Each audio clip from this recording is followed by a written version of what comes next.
C'est compliqué d'imaginer là où l'on sera dans 10 ans, alors qu'on ne sait même pas où l'on est dans le présent. Je pourrais souhaiter plein de bonnes choses à mon moi du futur, mais est-ce que c'est suffisant? Est-ce que le moi dans 10 ans aurait envie de recevoir une lettre du moi de maintenant? Celui qui est mangé par le doute, la mer et le flou? Mais je joue le jeu, en contournant les règles, en jouant avec les lignes, en faisant de mon mieux. Alors je te souhaite la réussite, avoir réussi à embellir tes phrases, tes mots, ton langage, pour expliquer au monde qui t'entoure à quel point tu les aimes.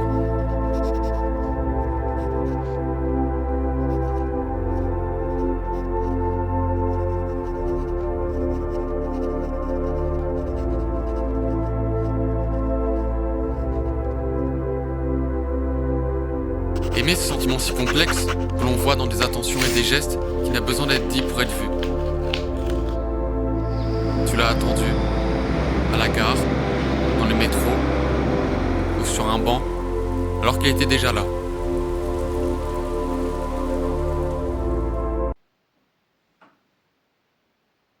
Le silence. Pour moi, il en existe deux.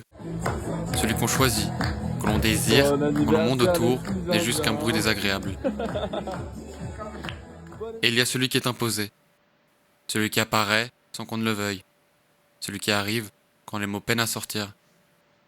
Celui qui nous enferme. Dans 10 ans, je serai peut-être sur scène, à la place de ce mec. Ou bien ce mec.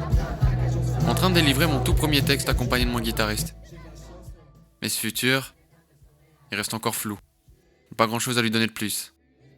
Honnêtement, j'espère continuer à écouter cette douce mélodie qui me pousse de jour en jour à marcher dans l'inconnu. Avant j'attendais les uns les autres, très simple mais pauvre. Je ne vivais pas ma vie, je la donnais aux gens. J'avais des sensas au ventre, sans ça venu mon ressenti sans balle. J'ai besoin de la voir 100 fois, c'est cool. Je souris pas comme un belge sur un but des bleus, aucun message.